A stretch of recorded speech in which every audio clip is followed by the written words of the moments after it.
प्रियजनों, यीशु के नाम में आपको अभिवादन। क्या इस स्थान को देखकर आपके विचार खिल उठते हैं? यह स्थान धनुषकोडी के समुद्री तट पर है। आप देख रहे हैं कि लहरें कैसे उठ रही हैं। हवा चल रही है, लहरें उग्र हो रही हैं। जब लहरें उग्र होती हैं तो कोई भी पानी में स्नान करने की कोशिश नहीं करता।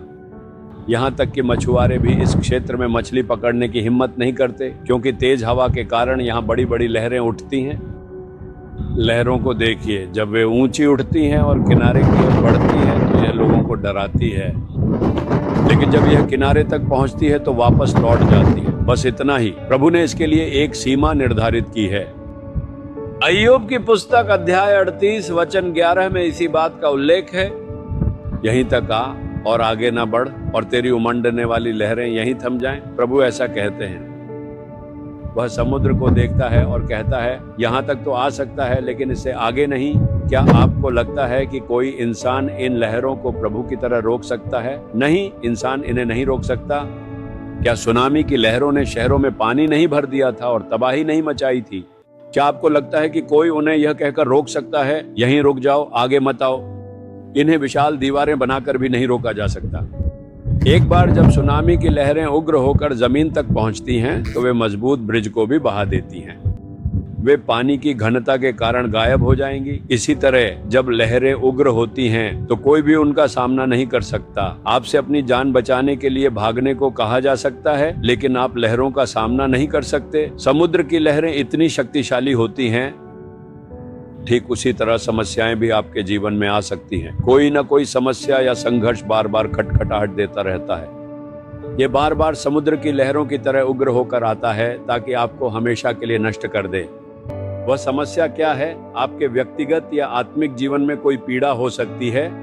कोई समस्या हो सकती है जिसका सामना आपका परिवार कर रहा है। यह आपके कार्यस्थल पर दुष्ट लोगों के कारण भी हो सकती है। आपके व्यवसाय के खिलाफ वित्तीय कठिनाइयां हो सकती हैं। आपकी सेवकाई में भी कुछ संघर्ष उठ रहे होंगे। वे लहरों की तरह बार बार लौटती हैं जहां तक नजर जाती है। केवल एक लहर नहीं बल्कि बार बार आती रहती है। समस्या के बाद समस्या, संघर्ष के बाद संघर्ष आपके परिवार पर आक्रमण करने के लिए लगातार आते रहते हैं। क्या आप परेशान हैं कि क्या करें? चिंता मत करो। प्रभु कहते हैं, तुम यहाँ तक आ सकते हो लेकिन इससे आगे नहीं। यहीं रुक जाओ, मेरे बच्चों को और न छुओ और न ही उनके पास आओ, यहीं रुक जाओ। ऐसा कहकर प्रभु उसे रोक देते हैं। ठीक वैसे ही जैसे उन्होंने समुद्र के लिए एक सीमा निर्धारित की और कहा, तुम यहाँ तक आ सकते हो लेकिन इससे आगे नहीं। वास्तव में वो आपको आपकी सहन शक्ति से अधिक परीक्षा में नहीं डालता। हालांकि शैतान आपको जांच करने के लिए प्रभु की अनुमति प्राप्त कर लेता है, फिर भी प्रभु कहेंगे, यहीं रुक जाओ, अब उसे और मत छुओ। शैतान ने अय्यूब को जांच करने के लिए परमेश्वर से अनुमति ली थी। परमेश्वर ने उससे क्या कहा? तुम उसके पास जो कुछ भी है उसे छू सकते हो, लेकिन उसकी देह को छूने की हिम्मत मत करना। परमेश्वर ने एक सीमा निर्धारित की, उसे मत छूना, मेरे बेटे को मत छूना। शैतान ने उसकी हर चीज पर हाथ डाल दिया। वह उसके बच्चों, संपत्ति और सब कुछ छीन सका, लेकिन अय्यूब को नहीं। शैतान फिर से परमेश्वर की उपस्थिति में गया, दूसरी बार अनुमति मांगने के लिए। अब तक तो केवल उसके चारों ओर की चीजों को नुकसान पहुंचा है, लेकिन अगर उसकी देह पर चोट किया जाए तो वह आपको नकार देगा। परमेश्वर ने उसे अनुमति दी, यह कहते हुए, तुम उसे छू सकते हो लेकिन उसकी जान नहीं ले सकते। उसकी जान को मत छूना। तुम केवल यहाँ तक जा सकते हो, केवल इस सीमा तक। इसलिए शैतान ने उसे फोड़ों से पीड़ित किया।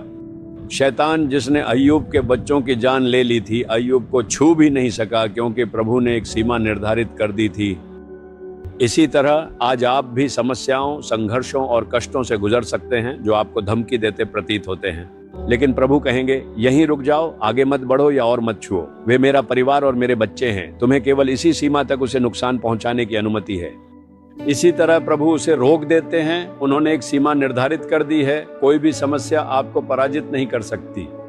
वह आपके पैरों तक आ सकती है आपको डराने के लिए। वो आपको छू भी सकती है लेकिन आपको नुकसान नहीं पहुंचाएगी।